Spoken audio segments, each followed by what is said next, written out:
صل على محمد وآل محمد اللهم صل على محمد وآل محمد اللهم صل على محمد وآل محمد. அஸ்ஸலாமு அலைக்கும் வரஹ்மத்துல்லாஹி வபரகாத்துஹு. அல்ஹம்துலில்லாஹ் வஸ்ஸலாத்து வஸ்ஸலாம் அலா ரசூலில்லாஹி அம்மா பஅத். கணியத்திற்குரிய எல்லாம் அல்ல அல்லாஹுவின் நல்லடியார்களே, பாசத்திற்குரிய இஸ்லாமிய பெரியோர்களே, தாய்மார்களே, சகோதர சமுதாயத்தை சார்ந்த அருமையான சகோதர சகோதரிகளே, அல்லாஹுடைய மாபெரும் கிருபையினால் ததப்புருல் குர்ஆன், குர்ஆனை சிந்திக்கலாம் என்ற தலைப்பின் கீழ் அல் குர்ஆனிலும் அல் ஹதீஸிலும் கூறப்பட்ட அறிவியல் சம்பந்தமான, விஞ்ஞானம் சம்பந்தமான செய்திகளை தொடர்ந்து நாம் பார்த்து வருகின்றோம். அந்த வரிசையிலே வாகனம், மனித சமுதாயம் வாகனிப்பதற்காக 3 வாகனங்களைத்தான் அல்லாஹ் ஆரம்பத்தில் வைத்திருந்தார். கழுதை, கோவேரி கழுதை, குதிரை. அந்த வசனத்திலே அல்லாஹ் தொடர்ந்து பேசுகின்ற பொழுது, நீங்கள் அறியாத வாகனத்தையும் அல்லாஹ் படைப்பான் என்று அல்லாஹ் அந்த வசனத்தினுடைய இறுதியிலே கூறினான் என்பதை சென்ற தொடர்களிலே நாம் பார்த்தோம். அந்த 3 வாகனங்களில் ஒன்று கழுதை. கழுதை சம்பந்தமாக அல் குர்ஆனிலும் அல் ஹதீஸிலும் குறிப்பிடப்பட்டிருக்கிறது. அதை நாம் சிந்தித்து பார்க்க வேண்டும். கழுதை என்பது ஒரு பாலூட்டி உயிரினம், தாவரங்களை மட்டும் உண்ணக்கூடிய ஒரு உயிரினம், சகிப்புத்தன்மை மிக்க ஒரு உயிரினம், அதே நேரத்தில் தாக்கு பிடிக்கின்ற திறன் கொண்ட ஒரு உயிரினம். எனவேதான் கரடுமுரடான பாதைகளில் கூட சுமைகளை சர்வசாதாரணமாக அது சுமந்து செல்லக்கூடிய ஒரு காட்சியினை இன்றைக்கு பெரும்பாலும் நாம் பார்த்து வருகின்றோம். மலை பிரதேசங்கள்ல தேர்தல் நேரங்களில் வாக்குச்சாவடிகளுக்கு அந்த தேர்தல் அதிகாரிகள் என்ன செய்வாங்க அப்படின்னா, கழுதைக்கு மேலால் தான் வாக்கு சீட்டுகளையும் வாக்கு பெட்டிகளையும் வாக்கு அந்த இயந்திரங்களையும் சுமந்து செல்வார்கள். தேர்தல் முடிஞ்ச பின்னால கழுதையின் மீதுதான் அவைகளெல்லாம் திரும்பவும் இந்த தரை பகுதிக்கு கொண்டு வருவார்கள் என்பதை இன்றைக்கு நாம் பரவலாக இந்திய திருநாட்டில் பார்த்து வருகின்றோம். அப்போ கரடுமுரடான பாதைகளில் கூட, உயரமான தாழ்வான பகுதிகளில் கூட சுமைகளை சுமந்து செல்லக்கூடிய ஒரு உயிரினம்தான் இந்த கழுதை என்பதை இன்றைக்கு நாம் நிதர்சனமாக பார்த்து வருகின்றோம். அதிகமான சுமைகளை சுமந்து செல்லக்கூடிய திறன் கொண்டது, அதே நேரத்தில் கடினமான சூழ்நிலைகளிலும் வேலை செய்யக்கூடிய திறன் வாய்ந்தது, எந்த விருப்பும் வெறுப்பும் இல்லாமல் தன் பணியை சுயமாக செய்யக்கூடிய ஒரு உயிரினம், உறுதியான கால்கள் கொண்டவை, புத்திசாலித்தனமான ஒரு உயிரினம், எச்சரிக்கை மனப்பான்மை கொண்டது என்றெல்லாம் விலங்கியல் நிபுணர்கள் கழுதை சம்பந்தமாக தெளிவான கருத்தை நமக்கு சொல்லி காட்டுகிறார்கள். அல்லாஹ் ரப்பல் ஆலமீன் அல் குர்ஆன்ல கழுதை சம்பந்தமாக சில செய்திகளை குறிப்பிடுகின்றார். அதை நாம் சிந்தித்து பார்க்க வேண்டும். நபிகள் நாயகம் ஸல்லல்லாஹு அலைஹி வஸல்லம் அவர்களும் கழுதையை சில செயல்களுக்கு உதாரணமாக காட்டுவார்கள். அதை நாம் சிந்தித்து பார்க்க வேண்டும். சூரத்துல் ஜும்ஆ 62வது அத்தியாயம் 5வது வசனம். அதில் அல்லாஹ் என்ன சொல்கிறான் தெரியுமா? ஒரு உவமை, ஒரு உதாரணம் சொல்லுகின்றார். சிலர் கழுதைக்கு சமமானவர்கள் என்று அல்லாஹ் சொல்லுகின்றார். யாரை சொல்லுகிறான் தெரியுமா?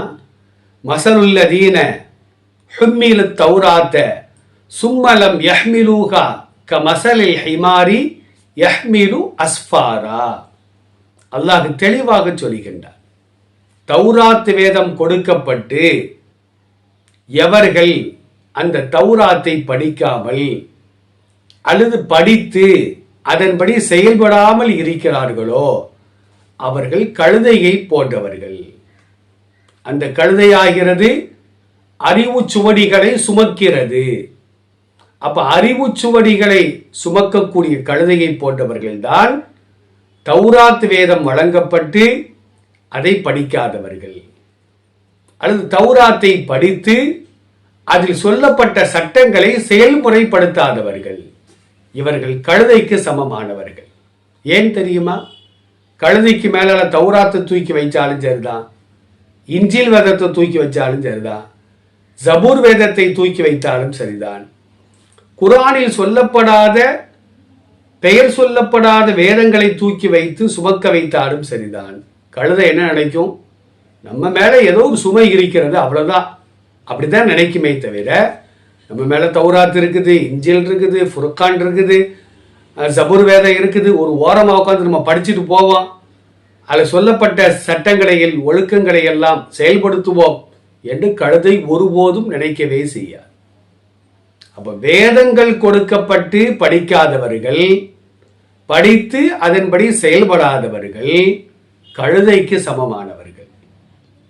சில பேர் பார்த்தா அப்படின்னா எல்லா வகையான நூல்களையும் வாங்கி வச்சிருப்பாங்க வீடுகள்ல, பெருமை அடிப்பாங்க. ஏன்னா அந்த நூல் இருக்குது, இந்த புத்தகம் இருக்குது, அந்த விளக்க உரை இருக்கிறது, இந்த விளக்க உரை இருக்கிறது, எல்லாம் இருக்கும், ஆனா படிக்க மாட்டாங்க. இவர்கள் கழுதைக்கு சமமானவர்கள் என்று அல்லாஹ் ரப்பல் ஆலமீன் இந்த வசனத்திலே மிக தெளிவாக சொல்லி காட்டுகின்றார். அதுக்கு என்ன காரணம்? தன் மீது இருக்கின்ற அந்த அறிவுச்சுடர் புத்தகங்கள் எவ்வளவு பயனுள்ளது என்பது கழுதைக்கு தெரியாது. அது மாதிரிதான் குர்ஆனை கொடுக்கப்பட்டவர்கள், ஹதீஸுடைய ஞானம் கொடுக்கப்பட்டவர்கள், அதை கொடுக்கப்பட்டும் அதன்படி செயல்படவில்லை என்றால் அவர்களும் கழுதைக்கு சமமானவர்கள் என்று அல்லாஹ் ரப்பல் ஆலமீன் இந்த வசனத்தின் மூலமாக சொல்லி காட்டுகின்றார். நபிகள் நாயகம் ஸல்லல்லாஹு அலைஹி வஸல்லம் அவர்கள் சில நபர்களை கழுதைக்கு சமமானவர்கள் என்று ஹதீஸின் மூலமாக சொல்வார்கள். அதை நாம் சிந்தித்து பார்க்க வேண்டும். எதற்காக கழுதையோடு அல்லாஹ் ஒப்பிட்டான்? கழுதைங்கிற பேர் நமக்கு தேவையா? அல்லாஹ் 6 அறிவை கொடுத்து, சிந்திக்கின்ற ஆற்றலை கொடுத்து, கற்கின்ற கற்றுக் கொடுக்கின்ற பகுத்தறிவை நமக்கு வழங்கியிருக்கின்றான். நமக்கு ஏன் கழுதன் பேர் வரணும்? குர்ஆனை நாம் கொடுக்கப்பட்டோமா? ஹதீஸை நாம் கொடுக்கப்பட்டோமா? அழகிய தெளிவான ஒரு மார்க்கத்தை நாம் கொடுக்கப்பட்டிருக்கிறோமா? அதன்படி நம்முடைய வாழ்க்கையை நாம் அமைத்துக் கொள்ள வேண்டும். இல்லை என்றால் மனித ரூபத்தில் நாம் ஒரு கழுதைதான் என்பதை நம்முடைய உள்ளத்தில் ஆழமாக பதிய வைத்துக் கொள்ள வேண்டும். நபிகள் நாயகம் ஸல்லல்லாஹு அலைஹி வஸல்லம் அவர்கள் கூறுவதாக அப்துல்லாஹ் இப்னு அப்பாஸ் ரலியல்லாஹு அன்ஹுமா அறிவிக்கக்கூடிய செய்தி அஹ்மத் என்ற நூல்ல 2033வது ஹதீஸாக பதிவு செய்யப்படுகிறது. நபி ஸல்லல்லாஹு அலைஹி வஸல்லம் அவர்கள் இந்த நபி மொழியின் மூலமாக ஒரு சாராரை கழுதைக்கு சமமானவர்கள் என்று சொல்கிறார்கள். அது யார் தெரியுமா? அந்த ஹதீஸை நாம் திறந்து பார்க்கின்றோம். மன் தகல்லம யௌமல் ஜும்அத்தி வல் இமாமு யஹ்துபு ஃபஹுவ கமஸலில் ஹிமாரி யஹ்மிலு அஸ்ஃபாரா வல்லதி யகூலு லஹு அன்சித் லைஸ லஹு ஜும்அத்துன். அருமையாக சொன்னார்கள். வெள்ளிக்கிழமை அன்று ஜும்மாவிற்கு பாங்கு சொல்ல முடிச்ச பின்னால இமாம் என்ன செய்வாங்க அப்படின்னா குத்துபா மேடையில ஏறி பிரசங்கம் செய்வார். மக்கள் அதை செவிதாழ்த்தி கேட்க வேண்டும், செவிதாழ்த்தி கேட்க வேண்டும். செவிதாழ்த்தி கேட்காமல் அவர் குத்துபா ஓத கீழே உள்ளவங்களாம் ஒரு பேசிக்கொண்டும் அல்லது கேம் விளையாண்டு கொண்டும் சிறு சிறு கருக்களை சுண்டி விளையாடி கொண்டோம் இருந்தால் இவர்கள் எல்லாம் கழுதைக்கு சமமானவர்கள். நீங்க பார்க்கிறோம், எவ்வளவோ பள்ளிவாசல்கள்ல ஜும்மா அன்னைக்கு குத்துபா நடைபெறுகின்ற பொழுது கீழே உட்கார்ந்து சிரிச்சு பேசிக்கிட்டு இருக்கிறாங்க. சோமா இருக்கியா? வியாபாரம் எப்படி இருக்குது? வீட்டில எல்லாம் சோமா இருக்காங்களா? இதையெல்லாம் இமாம் குத்துபா ஓதும் பொழுது பேசிக்கொண்டே இருக்கிறார்கள்.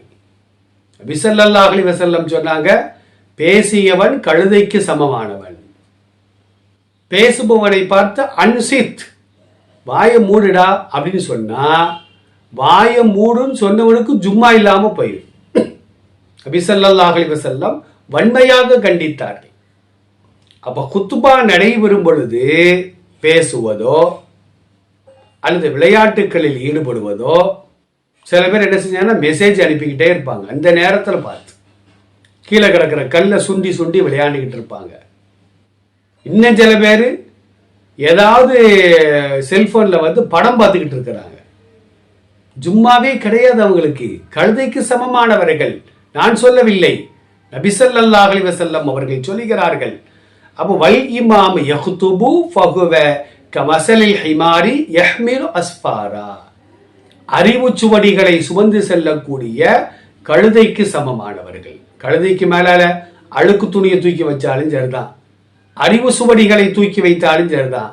கழுதைக்கு வந்து இது அழுக்கு துணி, அறிவு சுடர், புத்தகங்கள் என்று வித்தியாசம் தெரியாது. அதை போன்றுதான் இமாம் குத்துபா ஓதும் பொழுது பேசிக்கொண்டிருந்தால் ஜும்மாவுடைய மகத்துவம் தெரியாத காரணத்தினால் இவர் கழுதைக்கு சமமானவர். யாராவது பேசிக்கிட்டு இருக்கும்போது பேசாதீங்கன்னு வாயை புத்துங்கன்னு சொன்னா கூட சொன்பவருக்கு ஜும்மா இல்லாமல் போய்விடும். நபி ஸல்லல்லாஹு அலைஹி வஸல்லம் வன்மையாக கண்டிக்கின்றார்கள்.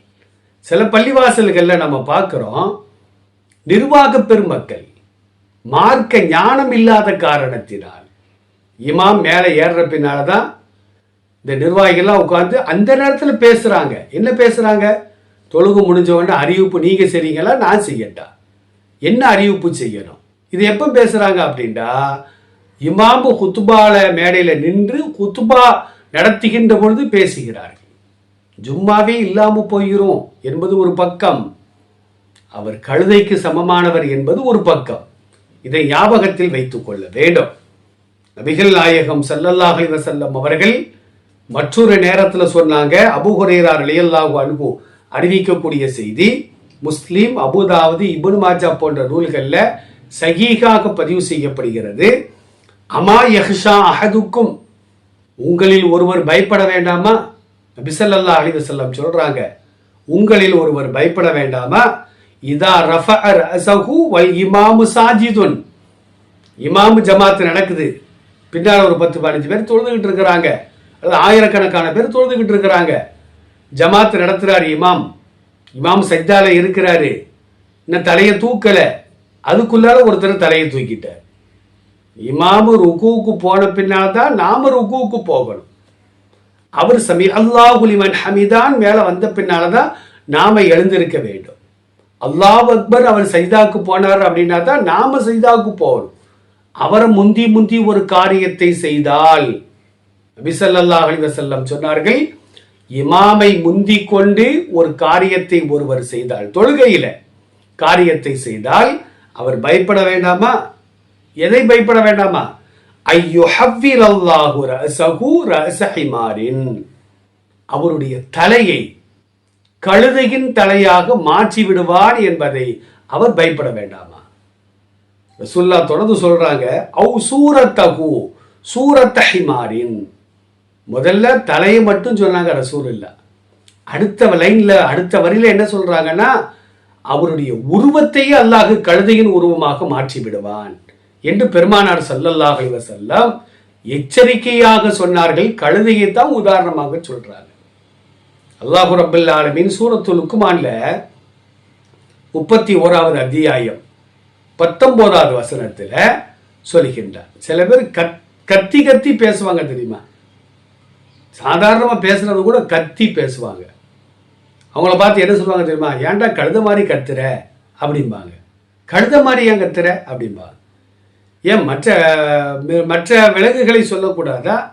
ஏன் கழுதுங்கிற வார்த்தையை அங்கே பயன்படுத்தணும் அப்படின்டா, உலகத்தில் உள்ள சப்தங்களிலேயே மோசமான சப்தம் கழுதையின் சப்தம் தான். சூரத்துல் லுக்மான்ல 31வது அத்தியாயம் 19வது வசனத்தில் அல்லாஹ் சொல்லுகின்றான், வகுதுல் மின் சௌத்தி உன் சப்தத்தை தாழ்த்து. சத்தம் போட்டு பேசாத, சத்தம் போட்டு பேசாத, அமைதியா பேசு. ஏன்னா இன்ன அன்கரல் அஸ்வாத்தி ல சவுத்துல் ஹமீர். அல்லாஹ்விடத்தில், மக்களிடத்தில் வெறுப்பான சப்தம் ல சவுத்துல் ஹமீர், கழுதையின் சப்தம் என்று அல்லாஹ் ரப்பல் ஆலமீன் இங்கே கழுதைங்கிற வார்த்தையை பயன்படுத்திக்கிறார் என்பதையும் நாம் எண்ணி பார்க்க கடமைப்பட்டிருக்கின்றோம். அல்லாஹ் ரப்பல் ஆலமீன் அல் குர்ஆன்ல கூறுகின்ற விலங்கினங்களில் கழுதை இருக்கிறது, கோவேரி கழுதை இருக்கிறது, குதிரை இருக்கிறது என்பதையும் நாம் சிந்தித்து பார்க்க கடமைப்பட்டிருக்கின்றோம். இதையெல்லாம் வைத்துக் கொண்டுதான் விலங்கியல் நிபுணர்கள் கழுதையை பற்றி சிந்திக்க ஆரம்பிக்கிறாங்க, குதிரை பற்றி சிந்திக்க ஆரம்பிக்கிறாங்க, பல வகையான கருத்துக்களை அவர்கள் வெளியிடுகிறார்கள் என்பதையும் நாம் எண்ணி பார்க்க கடமைப்பட்டிருக்கின்றோம். எல்லாம் அல்ல அல்லாஹ் ஜல்லஷானஹு தஆலா அல் குர்ஆனை சிந்தித்து அதன்படி செயல்படக்கூடிய நன்மக்களாக நம் அனைவரையும், நம் குடும்பத்தார்களையும், வருங்கால நம்முடைய சந்ததிகளையும் அல்லாஹ் ஆக்கி அல் புரிவானாக. அஸ்ஸலாமு அலைக்கும் வரஹ்மத்துல்லாஹி வபரகாத்துஹு. محمد وآل محمد. اللهم صل على محمد وآل محمد. اللهم صل على محمد